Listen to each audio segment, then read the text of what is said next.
beginning with Monmouth Park races for Friday, June 22nd. Race 3, Maiden Breaker I'm on Fire, likely improved on his March form at Parks, moving from an open $15,000 maiden claimer there to a New Jersey bred $50,000 maiden claimer here. Still, the reality is that he actually was dropping down in terms of true quality of competition. Go back and check your old yellow file copies of back past performances to verify what I'm saying.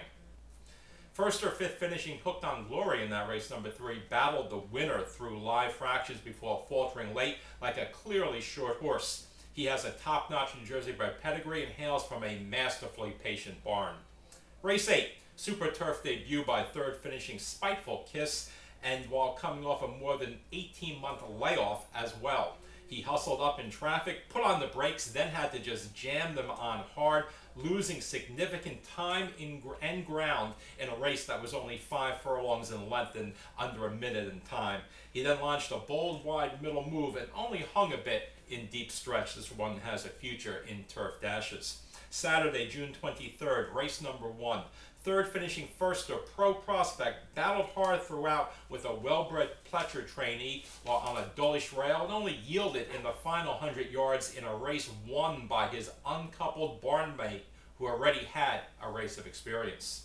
Race 3, runner-up Return E, Candyland Man, is built like a router and is trained by Jamie Woodington, one of the most underrated developers of distance horses on the grounds. His quick works and pacey sprint style go against type for both his trainer and the 3-year-old's overall potential. That bodes well for an eventual stretch out, and bear in mind that the gelding is a Pennsylvania bred. Fourth finishing First to Caddo Lake was ill-behaved pre-race, tepid out of the gate, but aggressively moved to battle the much the best and experienced 3-5 favorite while on a dullish rail into the turn. The colt faltered, but still tried, and is bred to move way up with seasoning and a wet surface. Race 4, fifth finishing 2 for 1, has identity problems. She's equally good on turf or dirt. She's won going 5.5 furlongs, but does prefer longer. She might be okay around 2 turns, but the 1 mile minimum for such contests on either surface here at Monmouth could be a touch too long. If I were her, I'd ask for a drop, 6 furlongs, and beg for an outside post and just send with everything I had. Race 5, tremendous race by 2-year-old Firster Keep the Cannoli and jockey Joe Bravo. They nearly went over the rail into the turn but recovered with a vengeance to get up for the victory.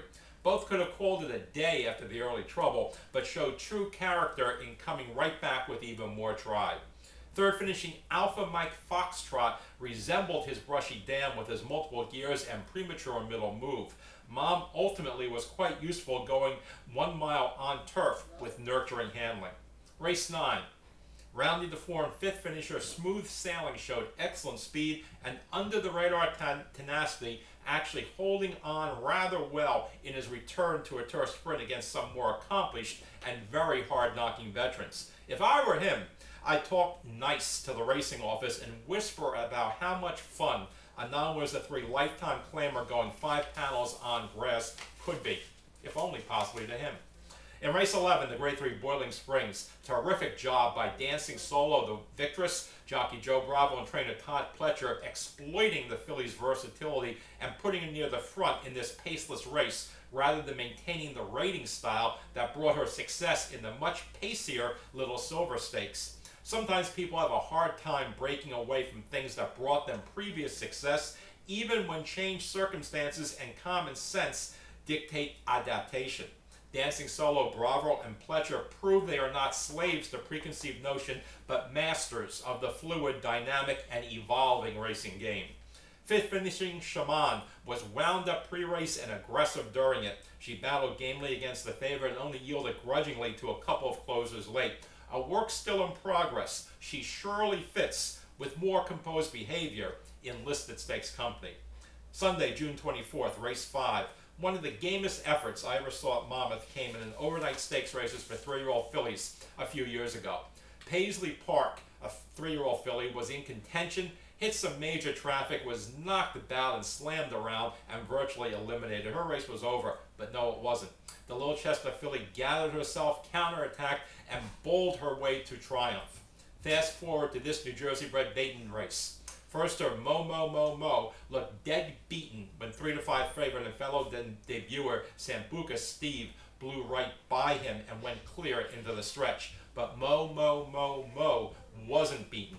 He dug down, came again, and with sheer grit and perseverance, wore down the leader in the deep stretch. Mo Mo Mo and Paisley Park are half siblings. Race 6.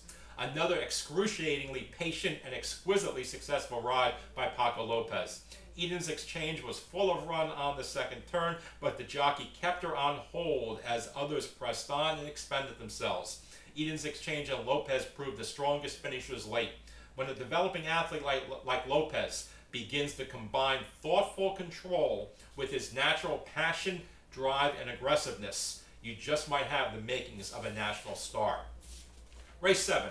The vastly improved Small Town Talk looked racy, but near push button every step of the way here. He again maintained a live cruising speed and still was able to incorporate multiple gear changes. All this while once more returning relatively quickly and facing better. A small stakes perhaps is on the agenda for the Framey Colt, and if it rains, well, he might just really pour it on the competition. Race 10. One of the weird and hopefully not too crazy things I do is look at the charts of every turf race in the country and examine the pedigrees of the winning horses. Recently I made a note that Chapel Royale and Gators and Bears, two primarily dirt sprinters in their own careers, were proving to be very productive grass sires. But did I pick or bet the latter's daughter 12-1 South Beach Hottie here? No. I guess I really am crazy.